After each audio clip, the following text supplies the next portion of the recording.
Looking to take your financial knowledge to the next level? You're in the right place. Welcome to Ask Ralph, offering accounting, technical, and financial advice. Whether you're looking to save taxes or improve your business, he's got you covered. Here's your host of Ask Ralph, Ralph Eastup Jr.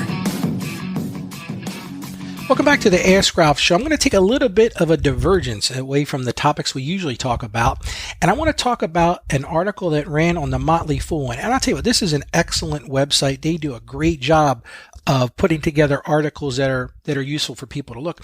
And this one is 6 phrases never to tell an interviewer.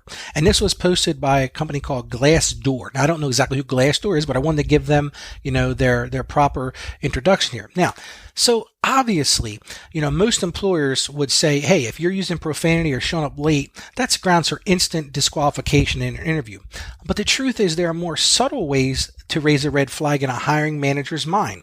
Some common phrases that we all use you might think are harmless or even helpful, but it can in fact make employers question whether you're really the right person for the job. So here are 6 phrases to avoid. Now, we just went through a hiring process at our firm, and I will tell you that the person we ended up selecting didn't use these phrases, which was very useful.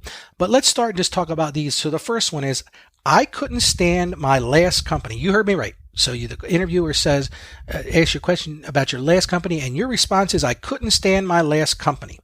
Now, the truth is you may have worked for a terrible, genuinely bad company, but whining about it or trash talking them will not earn you points with an interviewer. And the reason that I say that is, they're going to raise a question of whether you're going to say the same thing about them if you don't get your way. When you're asked about a former boss or colleagues, never disparage them. It's very important that you don't do. Rather than talking about what you dislike about your former employer, talk about how excited you are about the company you're interviewing with. Whether it's their culture, mission, or work that gets you excited. And you need to know about the company. And we're going to talk about that in a few minutes, but that's the first thing. So don't say, I couldn't stand my last company or the people that I worked for. Number 2, I'll do anything. Yeah, and that does sound desperate, doesn't it? Well, guess what? The interviewing manager needs to understand whether you're a right fit for the job. And if you're saying to the interviewer, hey, I'll do anything, it's not really good information. You shouldn't just be willing to do something.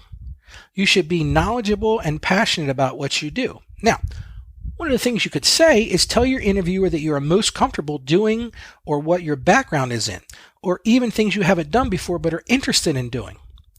You need to make sure that you leave the interviewer with the impression that you are in it for the long haul. No interviewing manager wants to hire somebody for the short term. So, you may need a job and you may need benefits or something like that, but the hiring manager is going to see right through it if you're too desperate and you'll do anything. And we had somebody that interviewed for our, receptionist job, and she was well overqualified for the job, but she just gave us the impression that she would do anything.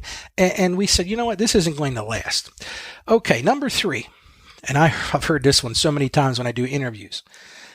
I'm self-motivated, a quick learner with leadership skills. Well, that's fantastic. What does that mean? It's a bunch of buzzwords that don't mean anything. Now, that being so, it lacks authenticity, and it's a reliance on keywords. And as soon as the interviewer hears these, they're going to tune out because they're hearing them from everybody.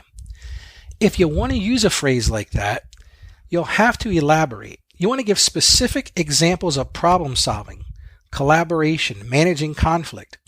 Express it and explain it rather than just name it. Here's a great example. If you want to show off your leadership skills, talk about how you stepped up for a group project. Provide as much detail as you can about what you did, how you did it, and why it made a difference. See, that's so much better than just saying, well, I'm self-motivated, I'm a quick learner, and I have leadership skills. Show them what the leadership skills look like. Number 4, no, I don't know how to do that.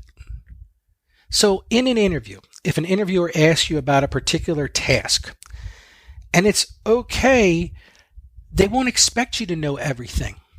But it all comes down to, I think a lot of it's your body language. But saying no flat out makes it sound like you're not only completely clueless, but you're also unwilling to learn. it's almost like crossing your arms in an interview. And, let's say that I asked you, hey, do you know how to use one of the things in our shop or our office is we use Mac computers. So what we have found is that a lot of people have never used them. So one of the questions we asked during our interviews is, have you ever used an Apple computer? Now, on several occasions, the answer would be crossed arms and, well, no, I've never used that before.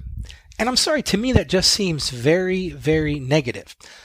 Instead, you could have answered the question with a qualifying response. For example, if asked whether you have worked for a software, if you work with a software you've never worked with, you should talk about similar software that you do have knowledge about and how they relate to the software in question. So this same Mac question could have been better answered by saying either, number one, lie and say, yeah, I know how to use a Mac. And then after the interview, you better go figure it out.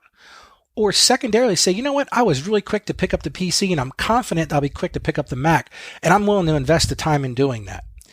You can also give an example of a time when you learned a different tool or technology quickly to make it clear that you'll be able to get up to speed in no time. Listen, I don't care if you know everything.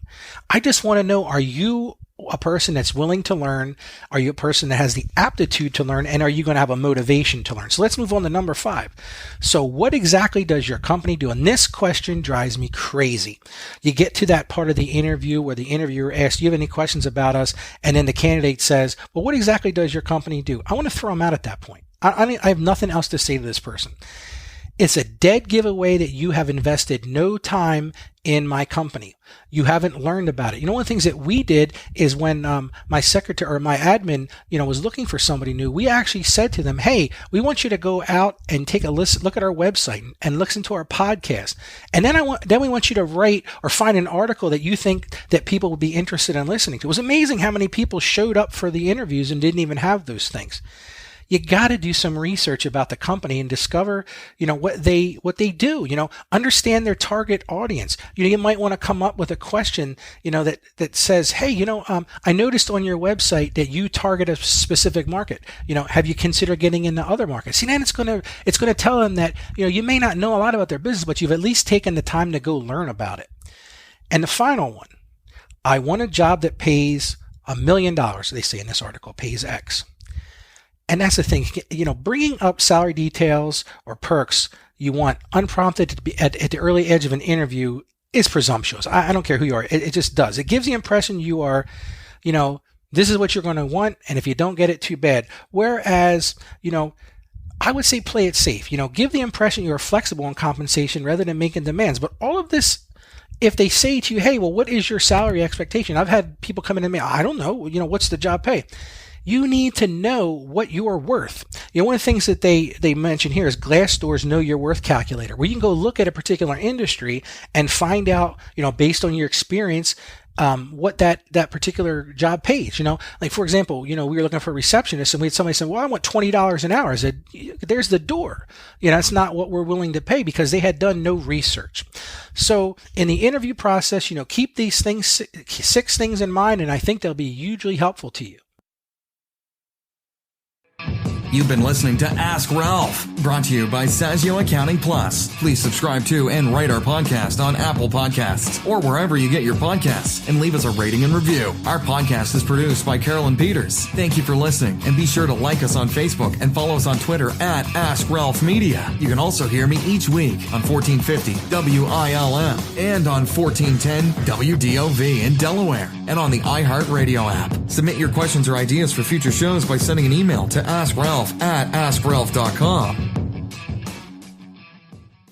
The information contained in this episode of Ask Ralph is based on data available as of the date of its release. Saggio Accounting Plus and Ask Ralph Media Inc. is under no obligation to update this content if changes occur. Applying this information to your specific situation requires careful consideration of all facts and circumstances, and any information provided is not to be considered as financial, tax, or legal advice. Please consult your tax advisor or attorney before acting on any material covered.